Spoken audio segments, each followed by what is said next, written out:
Hello and welcome. I'm Becca Frucht. So excited for another installment of Military Virtual Programming from the USO. We have such a great interview for you today. I want to welcome USO Tour veteran, actor, producer, activist, Wilmer Valderrama. He's going to be joining us. Let's get him in here. Hello. How are you? What's happening? I'm so happy to be here with you guys. Yeah, well, so we've got a lot of folks joining us from Japan, Italy. We have service members in Germany, South Korea, Spain, Kuwait, Turkey, Afghanistan, Delaware, Missouri, Louisiana, Virginia, Kentucky, Texas, Florida, New York, California. Whoa! Hello, everyone. I'm so happy. Whoever's just logging in, thank you for being here. Excited to spend this time with you guys. Yeah, thank you so much. So, I want to remind all the folks watching, all the service members, that you can submit questions in that Q&A box, and we're going to get to those for sure.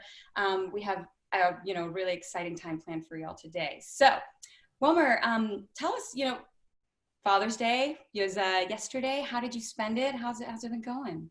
Oh, it was fantastic. It was like, I guess, the 1 year anniversary since my fiance's dad and my dad met. So it was like our second Father's Day together here, and it was amazing. It was good. I mean, look, things are a little bit locked down out here in LA, right? So you can't necessarily, invite and do a big barbecue and invite all the family members, but at least we had the fundamental members of the family together, and it was hilarious. All the Latin, dads would find a way to get their way into one or two, so it was definitely a very festive barbecue for sure. That's Father's Day, right? They need to indulge. They need to enjoy absolutely. I mean, the hard work was done for them. You know what I mean? Now they get to sit back and enjoy us being hooligans. But yeah, it was a fantastic day. It was a beautiful day in LA, and we had the pool going, the grill going. It was nice. It was nice to be able to catch up with everyone because lately it's been a little bit more tricky and difficult to kind of gather with your loved ones, and but we were able to commemorate the day nonetheless. That's awesome. So as I mentioned, you are a veteran of the U.S. tour circuit, and you've had a long-standing commitment and partnership. So what's the origin story behind that? So it goes back many years. I think that it goes back. I think it was probably in my early 20s and mid 20s. When I was walking through Newark, and I saw two of our amazing servicemen, and they were walking by, and then two young men in uniform come up to me and they say, "Hey, Mr. Valderrama, you mind if we have a word with you?" And I said, "No, I don't mind. Carry on." And they said, "Hey, just wanted to say thank you, man, because after a long day of doing what we have to do, we put in the DVDs of that 70s show, and good laugh at the end of the day, feels good." So it was kind of an amazing thing to hear because they had been, they were going on their second deployment, and I thought, wow, that's cool. So you guys watch the show over there? He goes, "Yeah, we have the DVDs, and it's in the Air Force Network, and the Air Force and the Armed Forces Network." And I thought, oh, that's really cool. And they said that it was popular and all that. So I came back home with this like, whoa, I heard the Armed Forces love that 70s show. So what if I find a way to just show up over there and like just freak them out, like the most random. I just want to pop up on a base. Yeah, I just wanted to like roll in and be like, "Boo, Fez is here," And like the idea was that like how random would it be? They're watching the 70s show and all of a sudden Fez is in their base, and I thought at that time, that because that was the show I was doing at the time, I felt like would be a really cool thing to do, and talk to the USO, and the USO was incredible. I mean, immediately they're like, "Oh, you want to go? Cool. Wow, we have a flight leaving, and like, let's go. Let's send you out there." And we made a good partnership. We I think remember that the first trip was to, I believe it was Germany. We went to Germany. We went to Ramstein, and we did a couple shows out there, and And I was hooked. I was hooked. We had like a really soulful experience. All the crew and the team that I had brought, and at the time I was doing also a show on MTV called Your Mama, but Your Mama had made it to the Armed Forces bases yet because it was just newly, freshly, on its first. It was on its second season on MTV.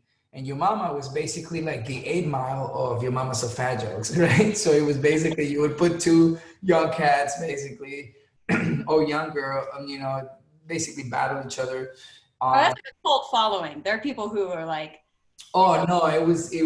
I mean, I grew up with Your Mama jokes, so I called MTV and I said, hey, what if, the 8 Mile, right?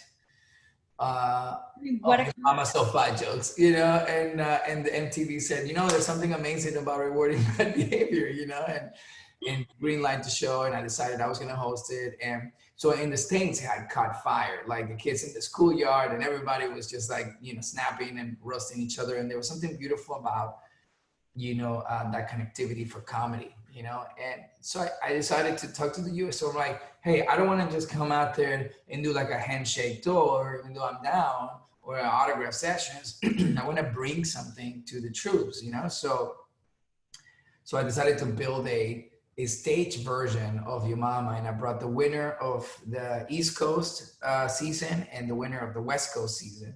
So it was New York and LA. So we had an East Coast versus West Coast battle for the troops, and we had two amazing the winners of each season, and we had a stage version of it, and then we would we'd play out a whole battle for the men and women, and then based on noise they would vote who win and who loses on that battle.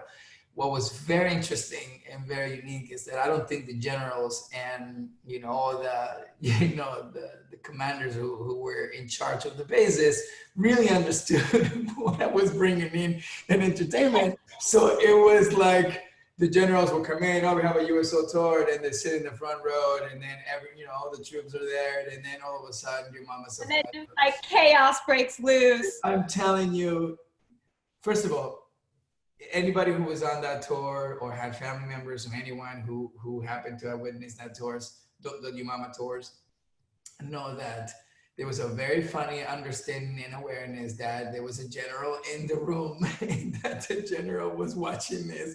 And I thought it was like a good testament of the good sense of humor that some of our commanders and generals had, in every base to just kind of allow themselves to laugh a little bit. And so that was kind of how it started. And then I was hooked. And then I was like, when is the next one? And then how many bases can we go? And then now I guess, I don't know, 40 plus, USO tours and events later, I just was really, really passionate over continuing this relationship and this partnership with the USO to continue to bring, smiles and just a little bit of, wackiness to the troops. Oh, thank you so much for sharing that super fun story. We actually have a wonderful special treat for you today. We're going to go live to Al-Assad base in Iraq and bring some folks in to ask you, our service members, some questions, and they get to say hi. Oh, great. Yeah. So we're with, we've got Tyler Kranz who's getting us set up over there. Tyler, are you live? Me all right now. There it is. There it is. Cool. Hey, Wilmer, how's it going? Very good. Very good. Actually in 2018, so good to see you again. Appreciate you showing back up on the live screen. Obviously, you're not going to get out here in person for a while, but yeah, I just wanted to say really appreciate you doing this and being a continued tour veteran. As you can see, we do have a few service members lined up that have some special questions for you. So this isn't so much for me, but I'm going to hand it off to Sergeant Garrett Romble so he can chat with you for a little bit. Oh, amazing. Yeah. Thank you, guys. Thank you very much. All right, so we've got Army Sergeant Garrett Lee Rumble from South St. Paul, Minnesota. Hello. So just come out with the question then? Should I ask? You know what? Just like come out with the question. Fire. All right. So in my country, we have a lot of, we didn't catch it. I got it. Oh, I got it. That's escaped me, okay?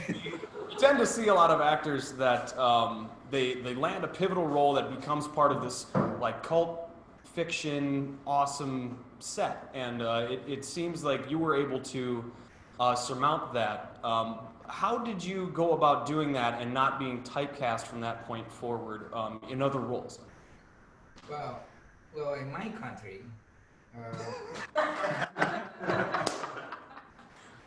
still got it, guys. Still got it. So it's a great question. It's a great question. I think, you know, it was all by design, right? We really were very thoughtful about the opportunity, and I was very much aware that this character could be very loud, and that people could really believe he was real. And the idea was that I would create a character that was so bizarre that it had to be real. So when people see me in the street, people be like, it looks like him, but it's not him, because he walks different, he sounds different, he stands different. You know, like the idea was to create a well-rounded kind of character that people would feel like they knew him or they knew someone like him. And when you do something like that and you commit that hardcore to a character for about 8 years and 200 episodes, you really you make a home, and you make a memory imprint in the audience's head. And what happens is that sometimes they don't want to see you as anything else but that, and they just want you to do the voice, or or if you pop up in another movie, or if you pop out in another show, they're just like, that's literally, they're like, no, I don't know, I still see him as this, But I took a lot of notes of a lot of my colleagues who could relate to the journey from the 80s and the 90s. You're talking about some incredible actors who have done, amazing characters on TV that fortunately they made a great splash in pop culture, and then unfortunately they couldn't be seen as something else. So I started really realizing that very well before I finished the 70 show's journey and the last chapter, like the worst thing I could have done was to not do anything until the show was done. So every summer that I had a vacation, instead of taking a vacation, I would go do an independent film. I would do meetings with writers, directors, and producers, and I would show them that I sound differently, that I look differently, that I carry myself differently, so they would see that there was an actor playing a character who maybe had the versatility to play other things, right? Not like, maybe I'll play the bad guy, maybe I'll play this. Like the idea was to like, hey, I can at the very least play someone closer to myself. And so you start that way. And then, and it was a very aggressive plan to kind of, at the beginning was to showcase and to introduce to the industry, right? Not even the fans, because the fans are so amazing, they're so supportive that they'll follow you mostly to everywhere you go if you pull it off, right?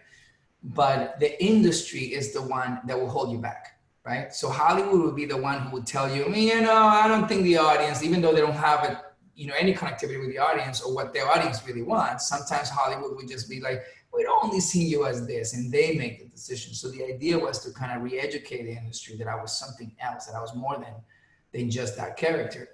So the way to do that was to do small independent films, do crazy characters that were so far removed from who I was, like really interesting movies with crazy stories and characters that you were like, wait, who's playing this? And then people not recognizing me in it.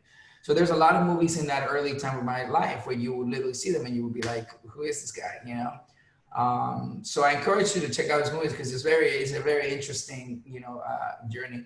But that's kind of how I worked, right? And then you do that enough times where the industry eventually takes note. And I had some incredible mentors at the beginning who gave me some amazing shots. I did a movie called Fast Food Nation that was in the Cannes Film Festival. And I played a Mexican worker who takes a job at a slaughterhouse.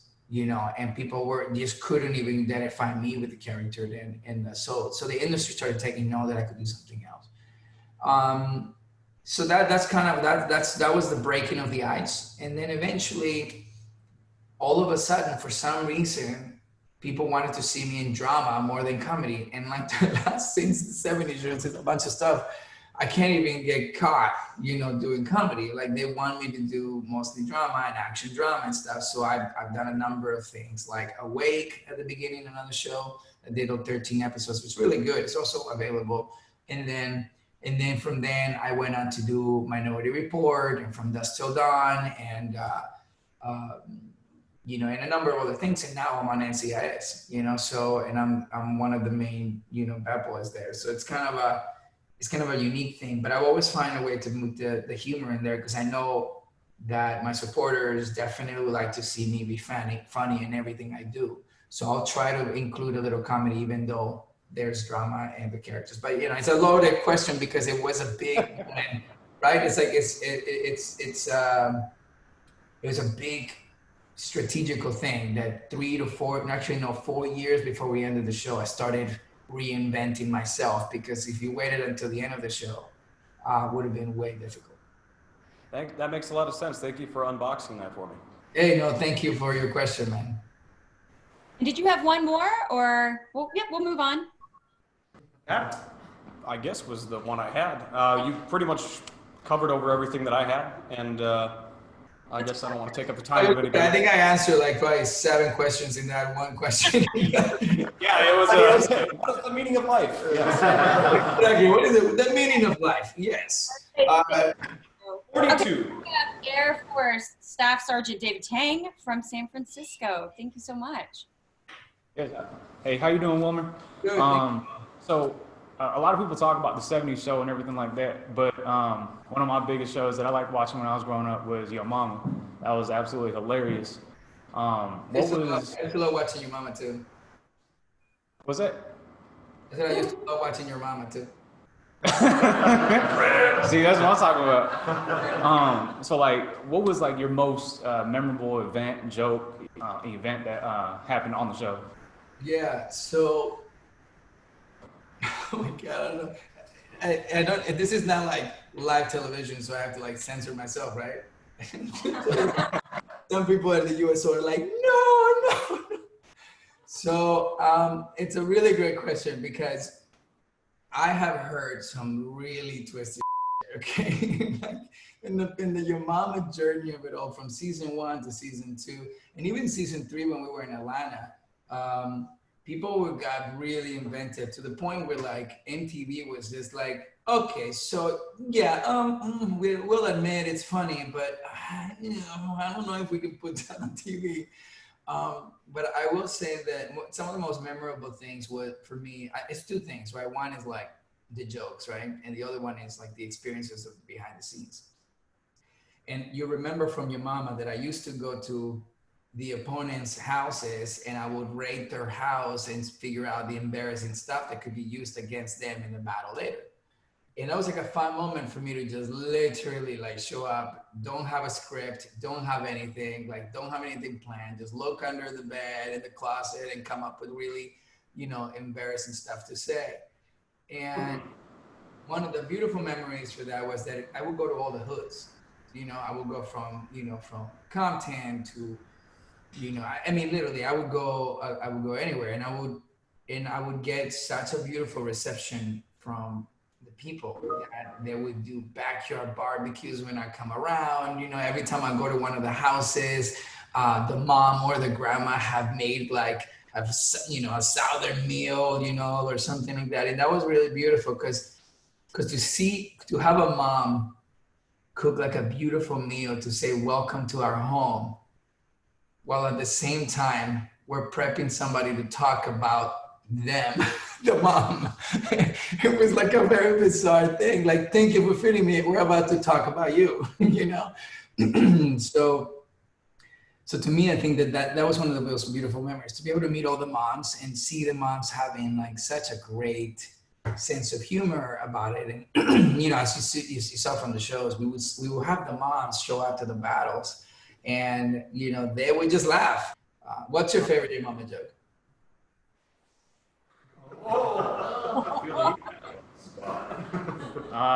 Man. So, all right. So something I could say, I guess. Keep it clean. I know, I'm trying to think of something clean. Look, your mama got 4 fingers. He talk about give me 5. You know what I mean? Your mom's so fat that every time she turns around, another year goes by. Classic. Classic. Yeah, listen, it still sticks. It still sticks, you know? Oh, Lord. Well, Well- that question was exciting. Thanks so much. Are Appreciate you it. spreading because of the joke I just said? I hope not. Okay. Our next question. Yeah, thank you so much. Right. So we've got Army Private 2nd Class Anthony Vanderpool from Salina, Ohio. Yes, hello. So earlier you said that the 70s show was a good 8 years part of your life. And I really loved when you would appear inside of that show. So my question was, who did you bond more while you were filming the show and why? I mean, we were all equally very, we were equally very connected, right? I mean, we were in our, literally, I was 18 years old when I booked that show. And I was 26 years old when I was done. So imagine that pocket of your life. Imagine that little section of your life. It's where you go to college. It's where you get a degree. It's where you have your first long distance relationships or long-term relationships. But for us, it was a little different because we saw each other more than we saw our own families, right? So we really became brothers and sisters, and we would do everything together because we had no one else. And aside from any cast on on any Hollywood show, we were different. We were real people who loved acting, who got cast on this job. We weren't little like Broadway kids. We weren't little like actors in general by stereotype. But we were part of a generation of performers around that time in the late 90s and early 2000s, where we're just real individuals that had to be real for fans to actually, respect and follow, right? So, and I really look fondly of that moment in that generation because a lot of those actors were different. I think around that time there was the introduction of reality TV a little bit, and I think the paparazzi thing started becoming like more intrusive. So you have more of a window to the private life of the actors than before. So there was a real awareness of who was who and like who was the real person that you were watching. And I think that was kind of another secret sauce for our show is that you could tell that we were friends. And on screen, you drive home, to the soundstage, you would go to the studios and you would rehearse together for 3 days. And throughout that day, we're just laughing our asses off and like coming up with silly alternatives to the jokes and seeing that we really supported each other. So I think that when you look back at that, all 6 of us were really tight. I would say that Ashton and I were probably, we bonded in other levels because we were the most ridiculous characters, we say the most ridiculous things. So it was always kind of like a joke off between us, like, who's going to be funnier and who gets the most laughs tonight, because we will have an actual live audience. Yeah. So, 230, 250 people in a live audience stand, and we would go and do the show live. So it was crucial that we were so airtight the first time we said our joke, because if you just mess up the line, you blow the joke for the audience to hear it for the first time. And that first laugh, when the audience is hearing the joke for the first time, it's so important to get the right laugh track, right? To get the right hit, for the audience, the right energy, to get the right momentum for the rest of the scene. So everything is very surgical and very scientific. But it's also for us, we never saw it that way. The recipe was there, but we just kind of served it hot because we were just having a great time, right? So I loved everyone. I think Kutcher and I have a very special bond. I think Mila and I were really good, brother and sister. And I think Laura Prepon and I were also, great friends. She played Donna. And then, Eric Foreman, Topher Grace and I were just up and coming dorks, you know. So we love Back to the Future, we love all that stuff. So we bonded over those things. We bonded over cereal boxes, you know. And and we were young, you know, we were 18, 19, 20, 21 years old. So yeah, there it goes. I mean, that's I would say that's the biggest thing for me. All right, thank you. I appreciate it. Well, thank you for your question. All right, I think we have one more from Army Sergeant Ashley Botello from El Paso, Texas. Boss lady. I was like, hi. What's up? So you were talking about the 70s show, which I'm a huge fan of, and I wanted to know what was one of your favorite episodes that you filmed? Of 70 show, you said? 70 show? Yeah. Favorite episode. Oh my God.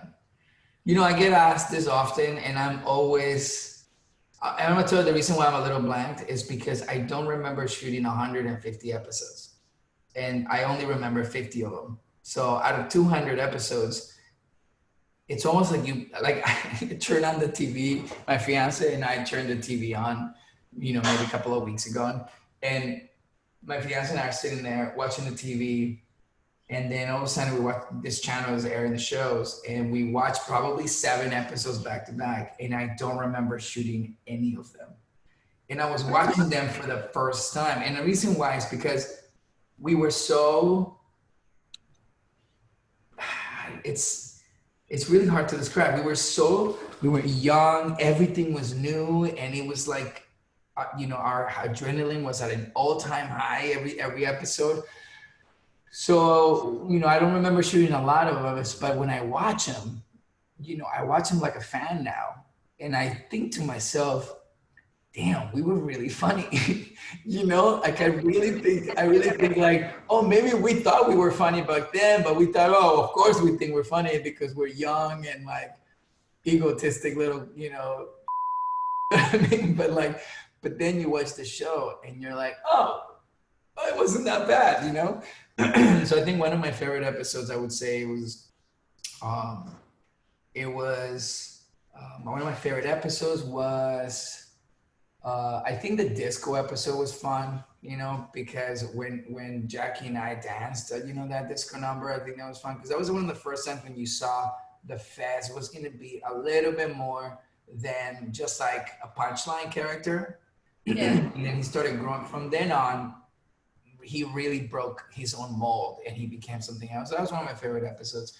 But I mean, there's tons of episodes. The Dine and Dash episode is amazing because that was really hilarious. We did that was a really good episode. And I remember, you know, all the big Rhonda stuff was ridiculous, you know, with Fez, you know, the Caroline stuff, how like, you know, the crazy ex-girlfriend, you know, whatever, that was a really funny, you know, storyline.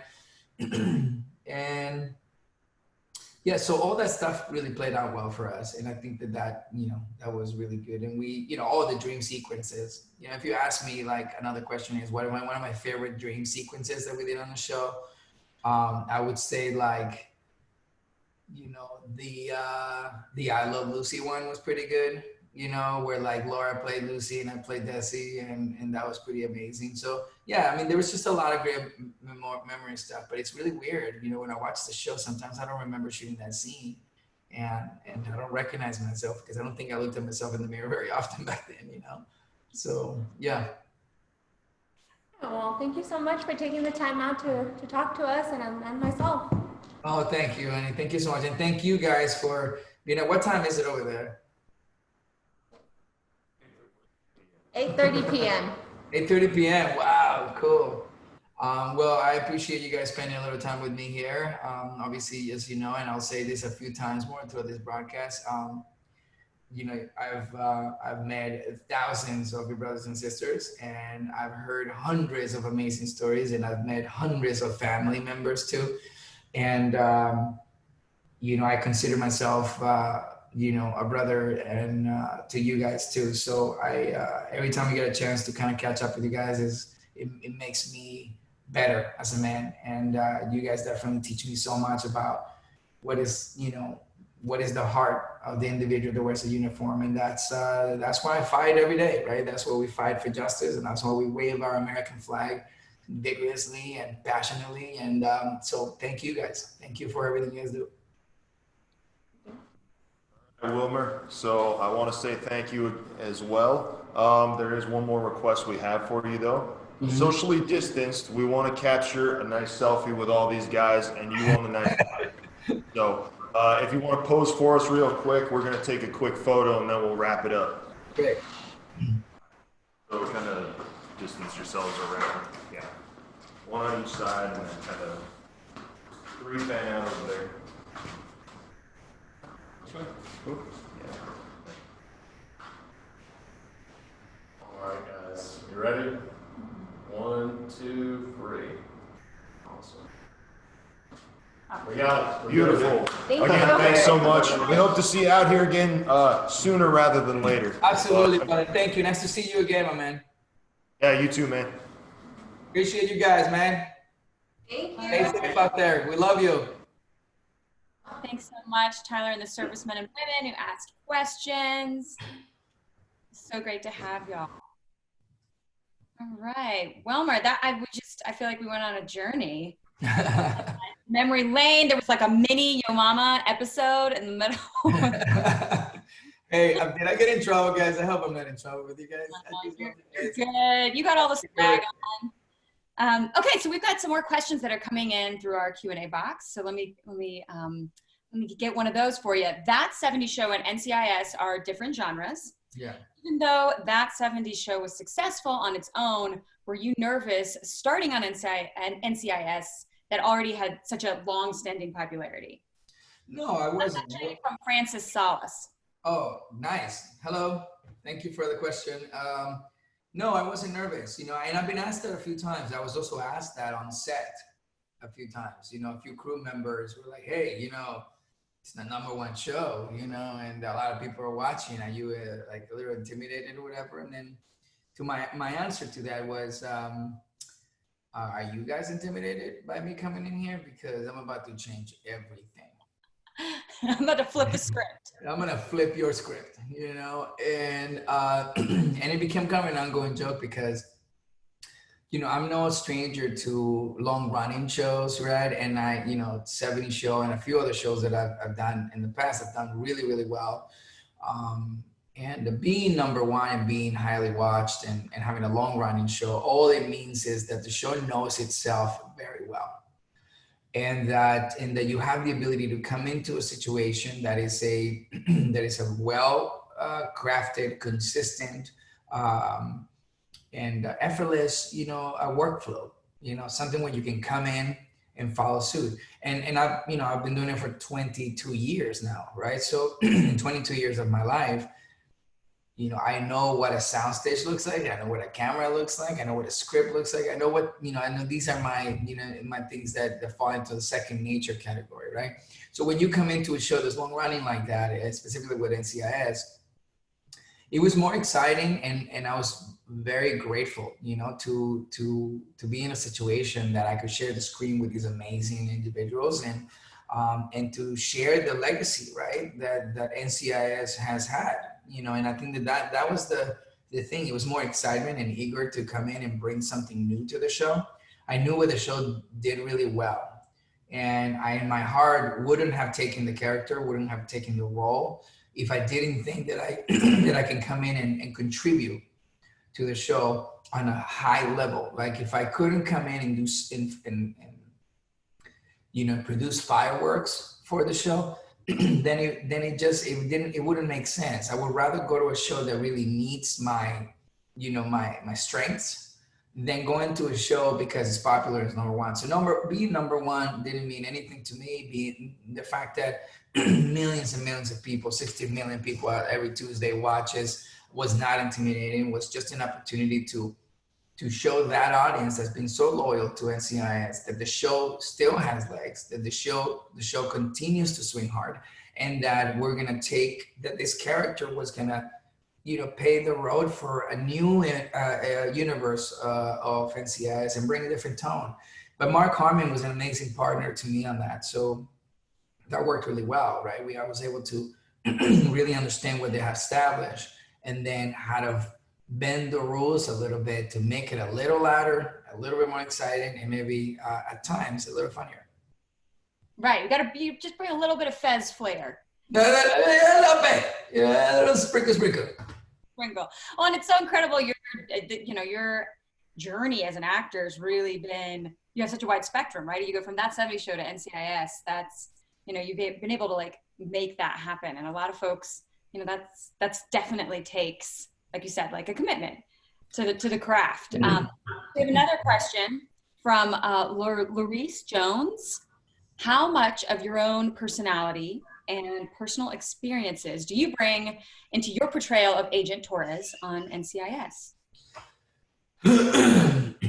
Well, I love that question because here's the answer. A show that's long running like that, and it takes 8 days to shoot one episode, right? So every 8 days, we conclude one episode. We do 24 episodes a season. We spend 12 hours, right? 13, sometimes 14 hours on a single day, shooting multiple scenes, right? Each scene, a single actor can shoot a scene probably about maybe 12 to 14 times, right? So you have to have a level of energy, you have to have a level of stamina to perform like it's 7 in the morning, fresh, at 6 p.m. or 7 p.m. at night. You have to perform the exact same way. You can't just be tired. You're not allowed to be tired. You're not allowed to forget lines. You forget lines, it's silly, it's funny, but you forget lines because you know your lines and you just, stutter a little bit. And the reason why I'm mentioning the regimen of all of that is because when you create a character, you have to create a character that, if you're going to hang out with someone in general, if you're going to hang out with someone for 12 hours a day, for 8 date episodes, for 24 episodes a season, if you do the math, that's just almost 10 months out of the year, you're playing the same character. So if you're going to hang out with the same guy, every day, you have to like him. You have to love this guy because you're going to spend so much time with him. And what a lot of colleagues don't do well is that they'll create characters that are fun and challenging for that first season or that first couple of episodes. And then they realize they have to carry that on for a long period of time. And that's tough if you don't create a breadcrumb of evolution for the character that keeps it fresh for you. So, that's the long answer, right? That you have to create character traits and a character that makes it fun, makes it effortless, and makes it within your strengths, right? When you do a mini series, you can do something really crazy challenging, right? Like, because it's something that's so crazy different than you, because you're going to do it for 10 episodes and you're going to follow it through. When you do a season, like 24 episodes, that's tough. That's a lot of stamina. You have to play a guy that you're going to like, so I bring a little bit of myself into Agent Torres. A lot. I think that if you see me talking, you recognize some of this from Agent Torres, because I rather come to work, look at my script, make my choices, and then have fun. And that's how I build him. So there's quite a little bit of me in that character. He's a little bit grumpier, he is a little, a short-tempered, and that's a fact. Like he's like the grumpy one, but then he's like, the sassy guy and, whatever it is. And then he does a lot of the action, but I'm not very grumpy. I have a crazy patience and tolerance for, for my surroundings. So I'm more like the USO guy, and I just wants to have fun and use communication to dilute the intensity of an uncomfortable moment. So, but that's the answer. That's a lot, quite a little bit of me in there, but there's other character traits that make him not me, which is what, I was hired to do, to play someone, Yeah, of course. Well, yeah, any of the negative stuff with Agent Torres obviously doesn't come from you. Absolutely not. Okay, so we have one last question. This is from Ruth Batts. What role have you taken that has been the most significant for you, and why? Role most significant. I mean, every character is a different side of me, and then and then evolved and constructed for a different human being. So I really appreciate every character I've ever played. I would say that you categorize that question as like, what characters do you think are the most rewarding? I think making people laugh is one of the most rewarding things I've ever done in my life. To meet somebody, and then as soon as they see my face, they start smiling because they just remember something I did crazy on TV or whatever. That is one of the most rewarding things ever. But you'll be surprised. One of the characters that I remember that's the most rewarding for me was doing the voice for Handy Manny. That was incredible. I mean, some people remember Handy Manny, the animated series on the Disney Channel, on Disney Playhouse. Some of you guys are probably, your brains are probably melting right now because you're like, wait, you were the voice of Handy Manny? You are like pulling behind the curtain, Wizard of Oz right now. Yeah, yes. So I've developed that show with Disney and tried to figure out, I saw what my nephew at 6 years old was watching, and it was a lot of poopy caca jokes. And I didn't want that for my nephew.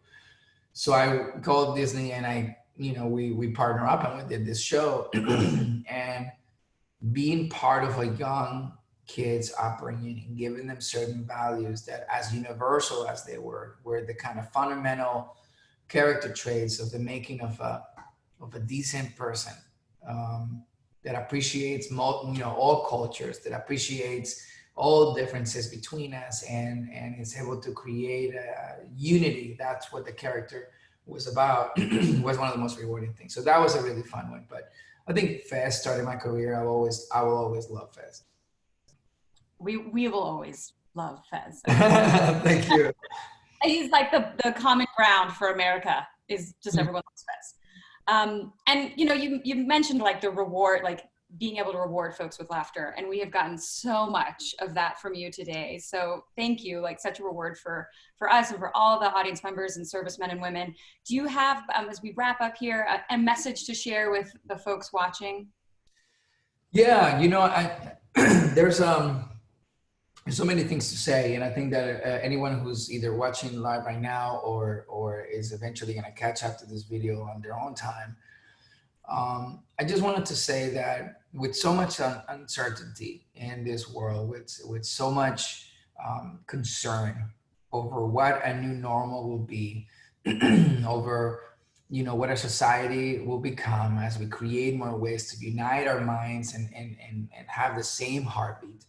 I would also say that, that is you guys who really glue our country. It is your heart that our country has to remember. The purity, the not just the sacrifice, even though that's a big part of of the uniform, but I really think that is your spirit, and wearing the uniform and uniting with one another and becoming one, and it's something that you guys teach some of us, and how do we embrace one another? How do we hold each other? How do we have each other's back? How do we take care of one another? How are we there for one another? That's something that I think that I don't want you guys to ever forget, that we take a lot of that from you. And I specifically speak not just for myself or my family, but for me specifically. One of the things that I've taken from my many, many tours of the USO and meeting thousands of you brothers and sisters, you guys have taught me that unity is, it's only possible when every culture and every background and every, form of living can come together and create a common goal and achieve it together. And that's something that our country in this moment is in the process of relearning. And I only know this well because I know you.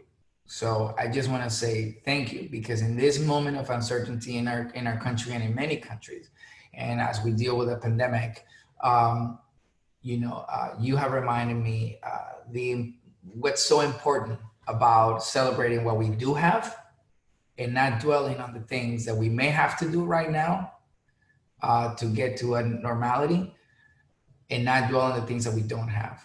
What we do have is the freedom and the beauty of our country, and a country that is unbelievable to all people from the world.